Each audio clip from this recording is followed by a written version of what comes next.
안녕하십니까. 노년의 삶과 대책에 대해서 말씀을 나누고자 합니다. 2014년 통계를 기준으로 한 아시안 아메리칸 페더레이션의 보고에 의하면 뉴욕시에서 2000년에서 2014년 사이 50세 이상 인구 중에서 아시안의 증가 속도가 매년 5.4% 증가로 2위로 따라오는 히스패닉의 3.2%, 3위 흑인 2.4%에 비하여 현저하게 높았으며 14년 동안 17만 8천 명에서 37만 2천 명으로 209%가 증가를 했습니다. 그중에 55%는 중국인이 차지하고 있고 8%는 한국인이 차지하는데 약 3만 명이 됩니다. 전국적으로는 10%를 기록하고 있는데 뉴욕의 한인 인구로 분포로 볼 때 타 지역에 비해서 노인 인구가 약 2% 적게 나타나고 있습니다.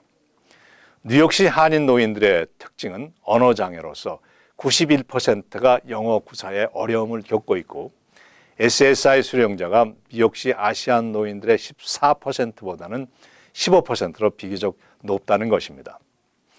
언어 장애와 빈곤은 한인 1세들의 정착 과정을 설명을 하고 있습니다.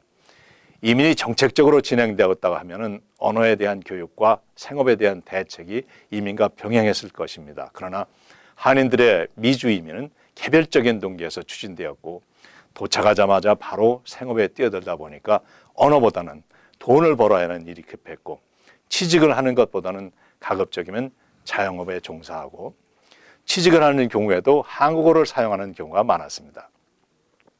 또한 세금의 부담에서 벗어나기 위해서 수입을 줄여서 당시에는 도움을 받았으나 노년의 준비는 상대적으로 미약했다고 봅니다. 뉴욕을 근거로 한 한인 노인들의 노인 생활 유형은 세 가지로 대별이 되고 있습니다. 소수지만 정부의 도움이 필요 없는 독립계층, 즉 기존의 자산으로 생활이 가능하며 사회보장 은퇴연금이 그 정도는 추가 수입으로 간주되는 분들. 둘째로 다른 수입이 없고 사회보장 은퇴연금이 노년의 주 수입원으로 보장금의 액수에 따라서 독립적인 생활을 할 수 있거나 또는 추가 보장금을 필요로 하는 분들. 그리고 셋째는 사회보장 은퇴연금보다는 SSI에 의존할 수밖에 없는 분들로 분류가 됩니다.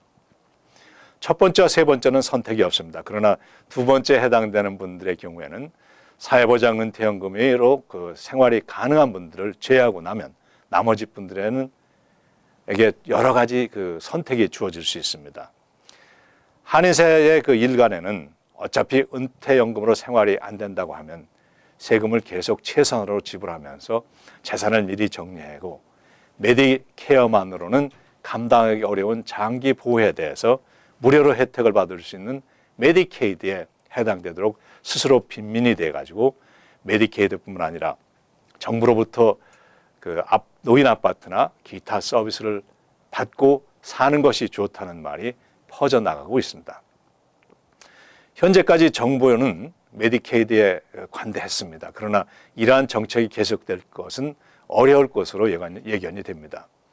현재 6천만 명이 메디케이드 수혜자이고 메디케이드에 대한 관대한 정책이 지속된다면 향후 10년간 수혜 인구가 증가해서 7천만으로 증가된다면 이를 감당할 재정이 매우 불투명하기 때문입니다. 그리고 열심히 일해서 메디케어만 갖고 있는 노인들에게 메디케이드보다 못한 서비스를 제공한다는 것 또한 공평하지 못하고 윤리적으로 또한 합당하지 못하기 때문입니다.